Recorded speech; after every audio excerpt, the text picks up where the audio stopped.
नमस्कार। स्वागत है आपका हमारे आध्यात्मिक सफर में, जहां हम आज श्री राधा जी के दिव्य जन्म और राधाष्टमी की महिमा पर चर्चा करेंगे। इस कहानी का स्रोत है ब्रह्मवैवर्त पुराण, जहां देवर्षि नारद और भगवान सदाशिव के बीच संवाद का वर्णन मिलता है। एक बार देवर्षि नारद भगवान सदाशिव के श्री चरणों में प्रणाम करते हुए एक महत्वपूर्ण प्रश्न पूछते हैं। नारद जी कहते हैं, हे प्रभु, श्री राधा जी का स्वरूप क्या है? क्या वे देवी लक्ष्मी है, महालक्ष्मी है या फिर सरस्वती?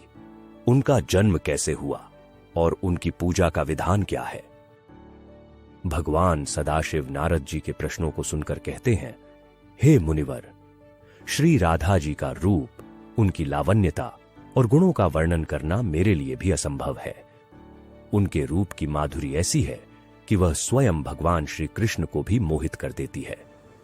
तीनों लोकों में कोई भी ऐसा समर्थ नहीं है जो उनके दिव्य स्वरूप का पूर्ण वर्णन कर सके। नारद जी ने फिर से भगवान शिव से पूछा, हे महादेव, मुझे श्री राधा जी के जन्म की कथा सुनाइए। उनका ध्यान और पूजा किस प्रकार की जाती है? भगवान शिव उत्तर देते हुए कहते हैं कि वृंदावन में भाद्रपद की शुक्ल अष्टमी के दिन राजा वृषभानु और रानी श्री कीर्तिदा के घर में श्री राधा जी का प्राकट्य हुआ। राजा वृषभानु एक महान और उदार राजा थे जो श्री कृष्ण के परम भक्त थे। उनकी पत्नी श्री कीर्तिदा महालक्ष्मी के समान सुंदर और गुणों से परिपूर्ण थीं। श्री राधा जी का जन्म उनके घर में एक दिव्य घटना के रूप में हुआ और वे महालक्ष्मी के स्वरूप में प्रकट हुईं। भगवान शिव ने आगे बताया कि राधाष्टमी के दिन श्री राधा जी की पूजा करने का विशेष महत्व है। इस दिन व्रत रखकर श्री राधा कृष्ण के मंदिर में ध्वजाएं, पुष्पमालाएं, वस्त्र और अन्य मंगल सामग्रियों से पूजा की जाती है। भक्तजन 5 रंगों के चूर्ण से मंडप बनाकर कमल के आकार का यंत्र बनाते हैं और उसके बीच श्री राधा कृष्ण की युगल मूर्ति की स्थापना करते हैं। श्री राधा कृष्ण की मूर्ति के सामने भक्त पाद्य, अर्घ्य और अन्य पूजन सामग्रियों से उनकी विधिपूर्वक आराधना करते हैं।